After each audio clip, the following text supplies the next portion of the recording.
Well, welcome back to the Rendezvous Photography YouTube channel. So, you got a Nikon D200 and yeah, you like it. It's a nice camera, but for some reason you're a little hesitant with it. You're a little cautious. You don't know if you should be taking certain kinds of pictures or whether you should go for one of those newer, more expensive cameras if you want to, if you want to take certain kinds of pictures. Well, in my opinion now, there's no need to go more expensive. There's no need to go to mirrorless if you don't have the money. There's no need to get a full frame if you don't have the money. You have a Nikon D200 camera, and even though it's many years old, it's a good camera. It's a capable camera, and you can use it for, I'm going to say, anything that you want to use it for, and it'll be just fine. I know some people are wondering about portraits and weddings and stuff like that with the D200. I'm here to tell you, in my opinion, now this is only this guy's opinion, don't worry about it. Just grab that camera and go take some pictures with it. Go shoot a wedding. Go shoot some portraits. Do some practice portraits on a friend or of a friend, or or do them for free just to practice if you want. But you're going to be surprised when you get into those files. If you shoot in RAW, you're going to be surprised when you start processing those RAW files. You can do a lot with them, even though it's only a 10 megapixel file. You can do a lot with it. If you get the exposure right, you can just do amazing things with it. So today, I'm going to talk to you about shooting portraits. I'm going to show you a portrait that I made, that I photographed in 2011. And this morning I sat down at the computer. I was browsing through my old files like I do a lot, and I came across this picture, and I'm just going to see what I can do with it. I haven't worked on this picture for a long time. Maybe I can make it, I don't know, better or different than I used to make it look. Maybe I can make this look more like a portrait. That's what I thought anyway. So I gave it a try, and yeah, I was surprised. I was really surprised. So this picture that we're going to look at here in just a moment, I used this setup right here. This is a Nikon, my Nikon D200, the 18 to 70 kit lens that came with it. This is the exact setup that I used to take this picture in 2011. The camera and the lens, and it's all right here in my hands. I still have it, and I use it all the time. So let's go to my laptop, and we'll look at the screen, and I'll show you this picture that I'm talking about. And then, all right, here is the photograph I wanted to use today to kind of alleviate any concerns you might have about using the Nikon D200 as a portrait camera or wedding camera, anything to do with people camera. You have no concerns. Don't be worried about it, folks. It takes wonderful, wonderful, wonderful pictures of people. The colors are very natural, very nice, and the files give you a lot of latitude to work with them if you would like to. This is my friend Ike. We're in Yakima, Washington, the Yakima Valley, and we're up towards a little community called Tampico.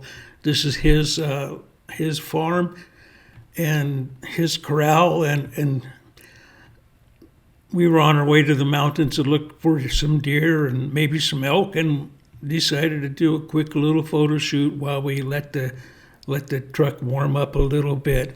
This is April 11th, or April of 2011. The camera I used, of course, is the Nikon D200.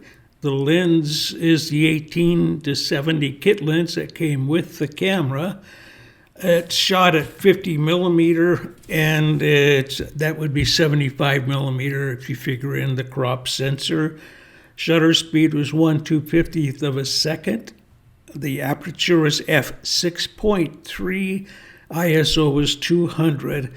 I did use a flash here, SB600 flash using the Nikon CLS system, which is a good system. I don't use it anymore because I'm using something else, but I really love to use that system. The flash I have, it's off camera in front of him to your left here, and you can see where it leaves shadows here and here behind his hand and behind his shoulder. There's shadows there. That's from the flash unit firing. All the editing I did for this photograph was done in Adobe Camera Raw. I use that almost exclusively anymore because I just like the whole system and it's easy to use, and that's what I'm looking for, is something easy to use and not complicated with a bunch of steps. I took the original picture. Now, when I took this picture, I had my camera set to make a raw image and also a JPEG image at the same time. So I have the JPEG image, and we'll look at it here in just a second. So in editing, I subdued the colors quite a lot, especially in the background. Also in the background, I softened everything and made them a little out of focus. The barn, the clouds, and the mountains back there have all been softened, and I also added a little toning to the picture, a little bluish green type thing, kind of to match his vest and his shirt there. I did no sharpening other than what the camera did in its default settings. I didn't do any sharpening. There's no noise reduction here. It's definitely not as it came out of the camera, but I haven't done a whole lot to it as far as sharpening and things like that. This is the file I got. Now, it does look a lot different here than what the JPEG, what the camera gave me as a JPEG, and I'm gonna show that to you right here. So yeah, there's what the camera said I should be happy with, and I'm no, I'm not happy. So I'm glad I changed it. I've looked at this picture many times, and you know, it's a good picture of Ike, but it's nothing you'd want to hang on your wall or anything like that. So the only thing I did in this picture here, the only thing I did in Photoshop was I sized it to 8x10, and then I cropped it, and I also up here in image adjustments, or a mode rather, I changed it to 16 bits channel for printing purposes, and I also converted the profile from Adobe RGB to from sRGB to Adobe RGB, and that was also for printing purposes. So yeah, there you have it, folks. I just wanted to reassure you that you can take nice photographs with your D200. Don't even hesitate. Just get out there and shoot it and practice with it. You know, practice your exposure, your compositions. You know, get the basics down, and if you get a good exposure on it, there's a lot you can do in RAW if you want to. You don't have to, but you can if you want. I'm really glad that I worked this picture over and made it look. It looks like something I would hang on my wall, and it just gives me a warm feeling when I look at this picture. I see Ike, and I just want to reach out, put my arm on his shoulder. Anyway, so yeah, that's it. All right, there you are. There is the picture that I worked on, and I told you a few things about it. I was impressed when I got finished with it. That picture of Ike, it just makes me want to reach out and put my arm around him when I look at it, because it's such a, I don't know, I guess intimate is what it is. It just feels like I'm there when I look at the print. It just feels like I'm there, and it brings a tear to my eye. I'd like to go to the mountains with that man again and just hang out together like we normally do. That's what this picture makes me feel like. So let's look at the print. Let's look at this print that affects me like that. So here it is. Now this is, the original was, I cropped it down to 8x10. So this print is, it's 10 by 15.